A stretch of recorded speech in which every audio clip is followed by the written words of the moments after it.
What is up, YouTubes? Ravnica Allegiance spoilers are over. This set looks awesome. I hope you're excited for it. You've probably come to this video because you're wondering, what guild am I going to play? What cards do I need to look out for? That kind of stuff. Or maybe you're wondering, is it worth it to go to a pre-release? Should I go?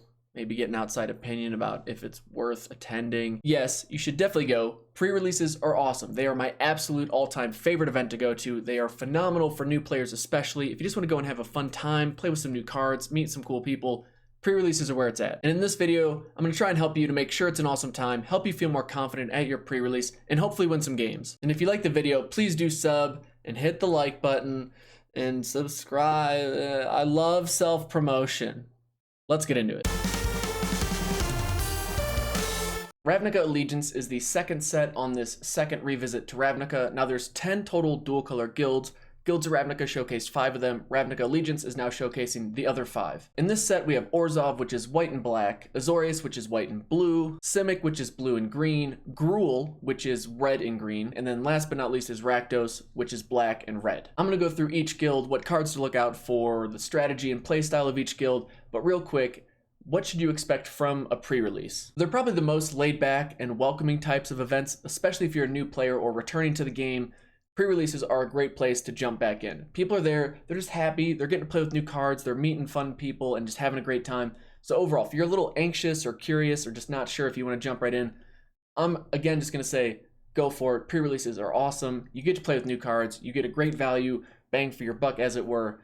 It's just an awesome time. The whole event is self-contained, so you get your pre-release kit and that's all anyone gets to build their deck with. In your pre-release kit, you get 6 booster packs, 5 normal Ravnica Allegiance booster packs, and then 1 guild-specific booster pack. That guild-specific booster pack will have cards that are all specific and pertaining to your guild. It's also the pack that will have your promo foil in it, so if you want to maybe shoot for that awesome card, that rare or mythic rare you're hoping to get, maybe pick that guild. Or if it doesn't matter, and you'll just play whatever's open, go for it. You'll probably end up winning the whole thing anyway. But I bring it up because if your LGS does allow you to pre-register or pre-select your guild, definitely call and pre-register and get on the list so that you can play the guild you want, assuming you have a strong preference one way or the other. Now let's go over each guild so that you feel confident with whatever you end up playing or playing against. I'll tell you my favorite commons and uncommons. The rares and mythic rares, you can probably tell right away if they're worth playing or not, so I won't dive too much into those. Let's start off with Orzov, or more formally, the Orzov Syndicate.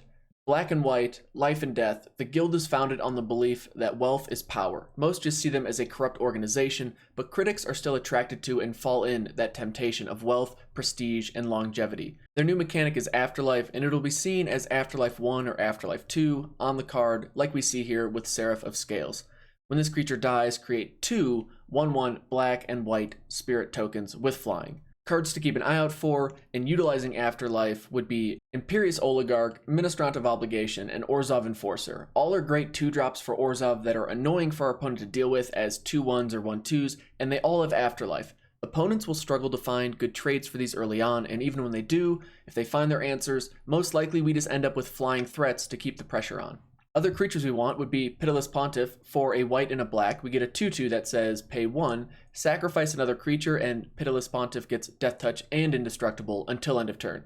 This card is dangerous with Afterlife. You can be aggressive to get in for easy damage because they don't really want to trade what ends up probably being your token for one of their bigger bodies, or you can keep it back as a deadly yet seemingly immovable wall against whatever threats your opponent may have. Spirit of the Spires, for 3 and a white, we get a 2/4 flyer that gives our other flyers +0/+1. This is great for a deck with a lot of flyers like Afterlife may give us. Keeping our evasive creatures on the board, able to attack and less susceptible to damage removal, can force an opponent to either have to invest more resources or have to find just a completely different path to victory. Maintaining our board with removal like Final Payment, for a white and a black, we do have to pay a small price of 5 life or sacking a creature or enchantment of our own, but again, with tokens, this shouldn't be too high a price to pay. To destroy a creature at instant speed is very strong and limited, and for only 2 mana is not too shabby. We also get a great reprint in Mortify. For 1, a black and a white, you get instant speed creature removal or enchantment removal in the same card. Sometimes enchantments run away with the game, but you don't want to risk having that enchantment specific removal stuck in your hand. No problem here. Mortify is an auto include in every Orzov deck. Skyteller is just 1 white that says enchanted creature is now a defender and loses flying.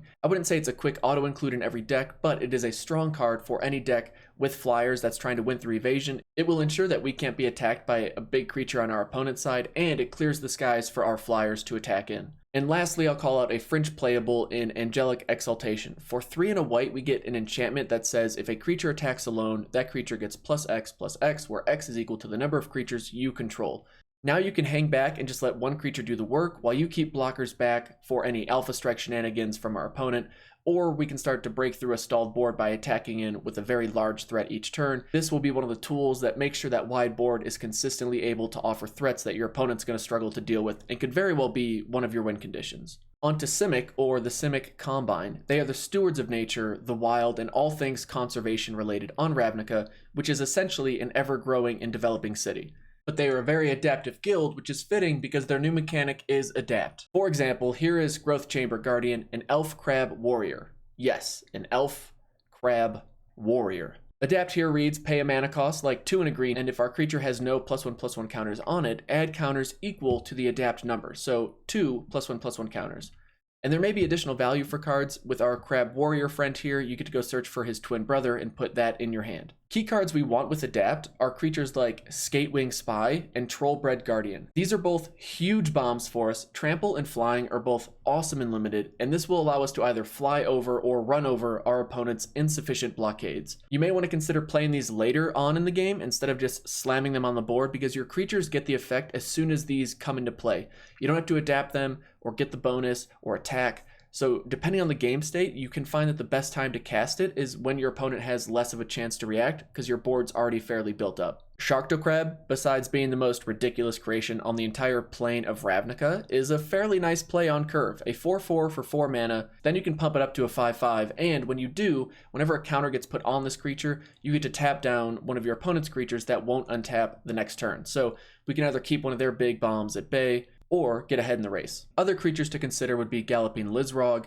Not only is it related, I'm assuming, to our ever-lovable Yargle, but this guy is a win condition by itself, allowing you to find clever ways to move counters around, make this absolutely huge, then possibly adapt your other creatures again. Next thing you know, you're threatening a ton of trample damage with other huge threats around it. This is a really fun card, especially for a pre-release. Combine Guildmage has a lot of potential too, allowing us to either pay 1 and a green to tap it to make sure other creatures enter the battlefield and get that 1/1 counter. That means as soon as they come into play, now they may save us from having to pay a really expensive adapt cost and getting that bonus trigger of the 1/1 counter coming on the creature. Or we can just pay 1 and a blue, tap our Guildmage, and then move a counter between our creatures to keep activating those triggered abilities. We can of course maintain our advantage as well with lovable creature counterspell combos that we find in Frilled Mystic. I was happy to see the XXYY color cycle return, and Simek got an absolutely great one here with a 3/2 flashable creature that can counter target spell, and it's an elf lizard wizard. Have these creature types gone too far? Wizards, this is madness. And Essence Capture is also a great counterspell. You'll always have targets for it because everyone's playing creatures in limited. The fact that you can then activate or reactivate a 1/1 counter synergy, like with our Sharktocrab friend, is awesome as well. Moving on to Gruul. Known as the Gruul clans, they are a loose affiliation of barbaric and savage clans that think only the strong should survive and rule. Warfare is in their DNA. Their new mechanic, another awesome flavor win name-wise, is Riot. When a creature with Riot enters the battlefield, you may put a 1/1 counter on it or give it haste. For example, look at this cute and cuddly Ravager Worm. What a beautiful and majestic creature. Now Riot is a fairly straightforward mechanic, but don't overlook it even on commons like Frenzied Arnix. For 2, a red and a green, we get a 3/3 Trampler that has Riot, so we can use it to either make it into a 4/4 or keep it a 3/3 with Trample and Haste. It also has the ability of pay 4, a red and a green, to give it +3/+0 till end of turn. If we just need to get a couple more points of damage in to close out a close game, Trample is so good because it makes the most of your pump spells, your combat tricks, and your opponent essentially can't jump block it, so they have to find an answer for it sooner than later. Daggercaster is a card you will absolutely want for any matchup, especially against Orzov or a deck with low toughness creatures. For 3 and a red, we get a 2/3, but when it enters the battlefield, each opponent and each creature they control gets pinged for 1 damage. So in limited, this card is potentially game-saving, game-winning good. Rumbling Ruin is an absolute bomb in limited, and this card can allow you to immediately end a game. This may be worth splashing if you're in the Simek deck, but for Gruul, this card is amazing. When it enters the battlefield, we count the number of 1/1 counters on creatures we control, and then creatures our opponent control with power less than or equal to that number cannot block, so we can swing in unblocked and hopefully just close the game out right there. Other creatures we really want would be Sunder Shaman. For 2 red and 2 green, we get a 5/5, which is, again, great and limited, but it can only be blocked by 1 creature And if it gets through for damage, we can then destroy target artifact or enchantment, which again can just be a huge amount of value coming from one card. Cards like Savage Smash, so much meme potential with this art, it is phenomenal. Anyway, it pumps a creature and then it fights another target creature, so you can trade up for that big threat on their side and then still attack with a now more threatening threat. If our opponent is getting out of control with a lot of flyers, there's the ever lovable Tower Defense, which is an obnoxiously good reprint. For just 1 and a green, our creatures gain reach and get +0/+5 till end of turn, so a huge combat swing. And then we can look to sideboard in Sagittar's Volley, which is an instant for 2 and a green. It destroys target flying creature, then deals 1 damage to each creature with flying our opponent controls. So we can really clear the skies with only 1 or 2 cards in our deck. Our final card here, which works for Simek quite well too, and is a bomb just all around for any green deck, is Biogenic Upgrade. For 4 and 2 green, you distribute 3 1/1 counters across 1, 2, or 3 target creatures, and then double all counters on those creatures. So you're at least getting 6 power and toughness added, if not more. You're potentially activating other 1/1 counter abilities, and most importantly, you probably just won the game, especially if you have creatures with trample on the board. Next up is Azorius, aka the Azorius Senate, aka Big Brother. That's right, they're the governmental body on Ravnica. They are often ignored, but don't tell them that. Azorius is white and blue, so no surprise here. Their focus is on control, writing laws, countless decrees, and being excessively formalistic. But do not sleep on them. No, no, no. Their new mechanic is Addendum. A simple definition of the word is adding something more. For Azorius, this means adding additional value if you play an instant during your main phase. Here's Precognitive Perception as an example. If you play an instant, you draw 3 cards, but Addendum says if you play it during your main phase, instead scry 3 and then draw 3 cards. So that's a lot of added value. Very fitting on the name too. Again, big flavor win, well done. Cards to keep an eye out for our best addenduming. It's definitely a word. Arrester's Admonition and Code of Constraint are both 2 and a blue and give us the ability to slow down our opponent's attacks.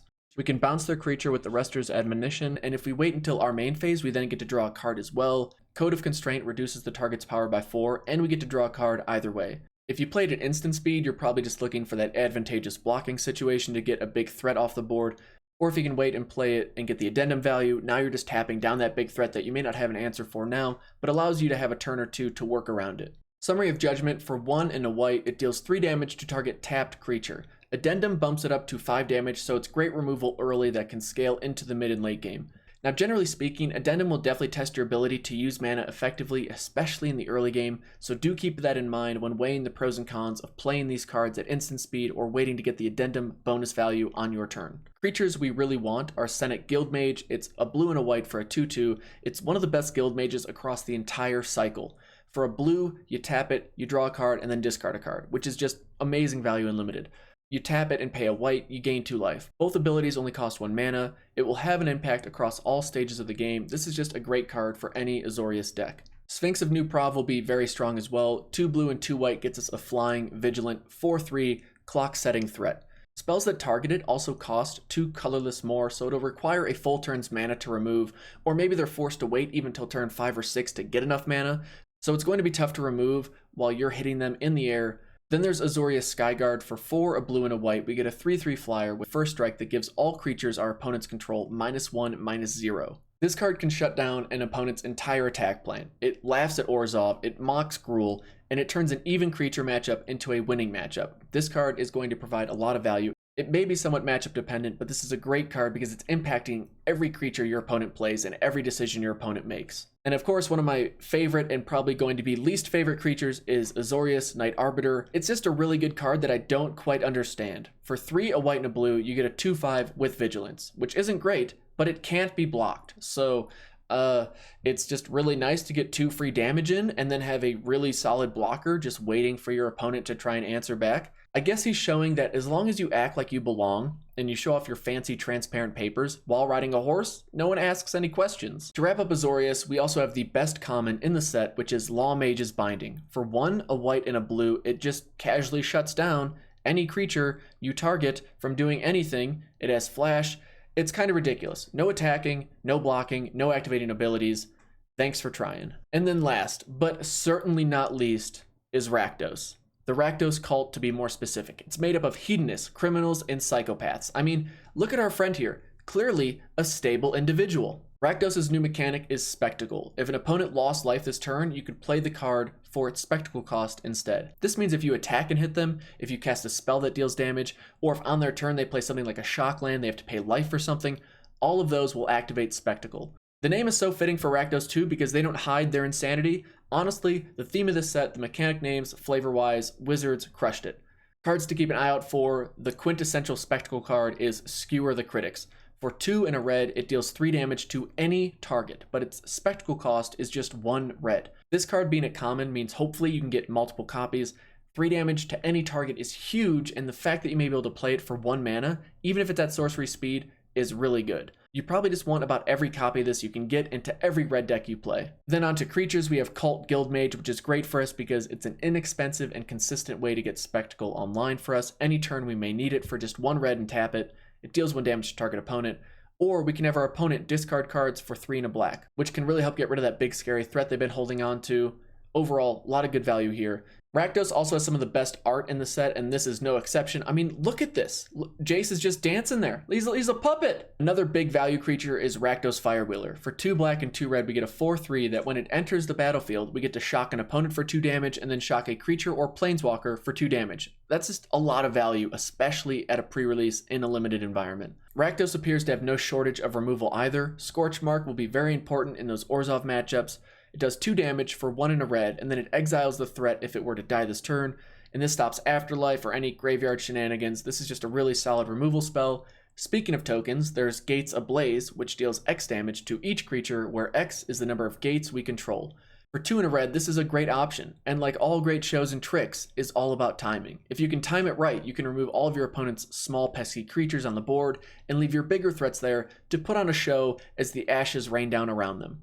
Rakdos' uncommon split card is Carnival or Carnage, and this is really nice to remove a low toughness creature and to get Spectacle online, or we can wait and do 3 damage to our opponent and then have them discard 2 cards that they've probably been hoping to cast and really turn the game in our favor. Finally, our last card here, we can all picture the ideal time to use Get to the Point.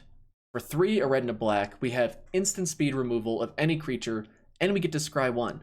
Rakdos may be impatient as a guild, but the best times to play this are often after they've sunk mana into adapting a creature, trying to enchant something, or we've just grown bored with this stalled game and we want to make sure our opponent knows that they only get to keep what we let them keep. Like guilds of Ravnica, Ravnica Allegiance guilds and their mechanics play fairly well together. Splashing in that 3rd color will not be uncommon, so be prepared to branch out from your selected guild to get some help from the other guilds that share a color. Remember, going 4 or 5 colors can be done, but it is much riskier. The more colors you play, the higher the risk. Few things are as frustrating as mana problems, so keep that in mind when building your deck and make sure you have mana fixers like Guild Gates or Solana Wayfinder. Solana Wayfinder should be in just about every green deck imaginable, as it can grab us a creature or a land, and it's still a 2/1 for just 1 and a green, and then open the gates. For 1 green, we can search our library for a basic land or gate card and put it into our hand. That's a really nice piece of mana fixing.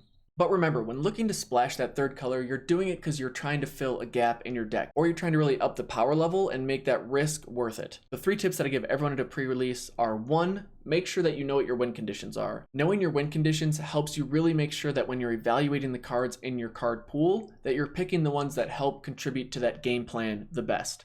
Or if you feel like you have multiple win conditions or multiple paths you could take, finding the one that has the most cards to support it is usually the better choice. So knowing your win condition is number 1. Number 2 is make sure that you have removal for your opponent's big creatures and bombs, because you should expect that they're there to play Magic too, and that they're going to try and interact with what you're doing. You should make sure that you have some interaction for what they're trying to do as well. And then the 3rd thing is just make sure you have a decent mana curve. You want some 2 drops, you want a good amount of 3 and 4 drops, and then you want some 5, 6 plus drops as well. You know, like you want your cards to make this shape when you lay your deck out by mana cost. I mean, don't like bend them in.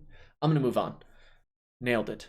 But those are my 3 basic guidelines that I tell every player to focus on, because when you show up for a pre-release, you have, give or take, 45 minutes to open your pool up and build your deck. And those minutes go by really fast, so it's easy to have a smaller checklist to follow when you're trying to evaluate what's your best plan of action here. It's your pre-release though. If you want to go 5 color fun stuff or 4 color craziness and just go for it, high five. Like, best of luck to you. If you pull it off, definitely let me know. I always like to hear that story about how you made it work, or what was, your MVP in that deck. Best of luck to you, you trailblazers.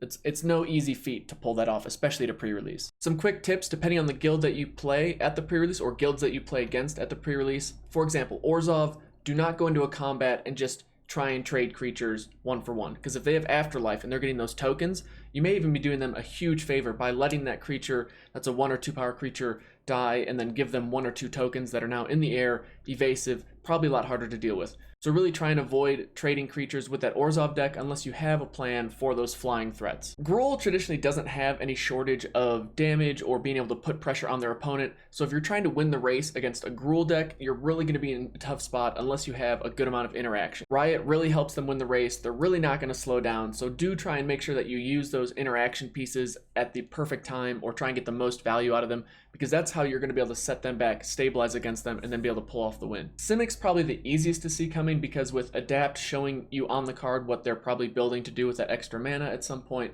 you have more information than you may normally have against another guild. Definitely be ready for Trollbred Guardians and Skatewing Spies, because those could definitely be bombs that they're waiting to play once they've gotten a few creatures with Adapt on the board, getting the counters on them, and then they're going to play that and swing for the win. So try and again have some interaction. Be ready for them to mess with your plans with the tempo and blue just countering and bouncing stuff to your hand. It can be frustrating, but Adapt's probably going to be a much grindier game than you're used to. Rakdos is really hard for me to pin down because they can come at you and win in different ways. They can do damage, they can have these huge monster demons that are a real showstopper. I had to, right? I had to. Anyway, the most consistent advice I could give to you is when they're playing the cards that give them access to Spectacle in a cheap and consistent way, try and get rid of them. Rakdos, you may honestly need to run some enchantment removal or at least have those options for you in the sideboard, and make sure that you're ready to adapt to their game plan. If they're just trying to beat you through damage, if you have some life gain, that could be great. If they're trying to overpower you, try and outrace them. And if they're trying to play their cards as quickly as possible and take advantage of Spectacle, have answers for that as well. Azorius will also be hard to pin down because they're white, blue, blue-white flyers. It's always a great archetype. It's kind of annoying how good it is and consistently good it is. They're going to have a tempo plan. They're going to be bouncing stuff to your hand. So just be ready for them to interact with you, but also be ready to race with them. Because if they're playing creatures and then bouncing yours, you got to have some type of interaction of your own to really make sure that they don't run away with the game too early and or get to a point where they've now got a lockdown on the board and there's really not much you can do. My recommendation here is to just keep applying pressure if you can, because if you let them get a real lockdown on the board, it's going to be really hard to just get out of that. Plus, sometimes if you think they have a card, make them have it. Don't just assume they have it and give them the benefit of the doubt and then let them kind of run away with the game, especially if they're not even being forced to actually have the answers or play the cards. Stick to your game plan as best you can. But now the time has come to rank the guilds, and I have no idea. I suspect I'm going to be rather biased on my list because there's just some guilds I'm really excited to play with and some I'm not so excited to play with. How the mechanic was introduced and how the mechanic acts in the guild also weighed in on me and how I feel about each guild. So yeah, I think Guilds of Ravnica was much easier to pin down, at least starting off, what guilds are going to be strong and which ones you'd have to really be card power dependent on. Ravnica Allegiance, though, I'm not sure. I could see any guild being number 1 and any guild being number 5. I didn't feel that way with Guilds of Ravnica. So my number 1 guild right now is Simek. I feel the blue and green combo is really good. You have those tempo plays, so you can keep up with aggro. Your game plans can be really flexible, and you can tilt your deck towards being more mid-game, early game, late game focused if you need. Blue-green's just a really strong combo. They can match evasive threats as well, and they can just be bigger than other decks as well. It's hard to stop that ball once it gets rolling, and the fact that they're green means they have way more mana fixing options, so they can take advantage of their card pool. I just right now have Simek towards the top, and right now I've got him at number 1. Number 2, I have Orzov, and I think Orzov's ability, mechanic, Afterlife is just super strong. The fact that you can trade creatures and then end up with a better board presence at the end of that is pretty hard to deal with. I think they can be really aggressive. They have great removal options, and all in all is just a really strong guild. Plus, I'm really excited to play with Orzov, so got him at number 2. Number 3, I have Gruul, and I wouldn't... This one I could definitely see being 1 or 5. Maybe they're just too linear, and all they're trying to do is play creatures, and every other guild can handle that. Or they're able to curve out so well that no one ever can catch up with them. So I could see them being all over the place. They seem really fun. I like Riot, I like its flexibility, and it just seems like they have a lot of powerful and fun creatures, as well as the ability to deal with flying threats, which green can often struggle with. So overall, I think Gruul looks like a really strong guild. Rakdos, I have at number 4, and I think Rakdos looks super strong as well. The reason I bumped him down to number 4 is to take advantage of Spectacle, you need to have multiple cards kind of fall into place. You need to make sure that you can curve out decently well to get damage down. You need to make sure that you have cards that allow you to consistently get Spectacle online. And then number 3, you need to have cards that will take advantage of Spectacle. So if red and black don't have either the card draw or the the solid draws, you may end up running out of gas too early or not being able to take advantage of Spectacle to really get that value out of it. I could see it struggling more consistently than the other guilds, hence why I put it at number 4. But man, their artwork is so good. And then number 5, I put Azorius, mostly because I just think Addendum's the least exciting or least flashy of the mechanics that are in this set. I would be happy to play any of the guilds, but Azorius just feels like it's up there because blue-white is so strong. They've been given some of the best cards in the set by far, and but the mechanic just wasn't there for me. So I'm putting that down at number 5. I could see Azorius easily handling its own against any guild. But really, I don't think there's any guild that's wholly underpowered or couldn't win a matchup against any other guild. I would just focus on which guild seems to match your playstyle or your preference the most. Because with the guild kits being specialized and focused on that guild, chances are you're going to get closer to that experience you're hoping for or wanting at your pre-release. Wizards has made a conscious effort to really put a lot of time and effort to making sure that these guilds and these sets play really well together in this limited environment. I think Ravnica Allegiance is going to be no different. If we look back at Dominaria was fun, M19 was fun, Guilds of Ravnica was a lot of fun, and I think Ravnica Allegiance will be no different. It'll be an awesome time. So again, if you're thinking about going to a pre-release, I would definitely encourage it. And if you found this video helpful, it really would help me out if you hit that subscribe button and the like button. If you leave a comment, I'm always interested to hear what people are playing at their pre-release. Come back and tell me how it went. Let me know what sick pulls you got or some pretty cool things that happened in the game. I just love hearing about it. If you go back to my Guilds of Ravnica video, you'll see I responded to pretty much every comment I got because I just enjoy interacting with you all. But best of luck at your pre-release. I really do hope you get to go to one. Check it out. I hope it goes well for you. If you have any questions, let me know in the comments below. Again, thanks so much for watching. Best of luck at your pre-release, and we'll see you in the next video. What am I doing? It's way too late. I gotta get to bed.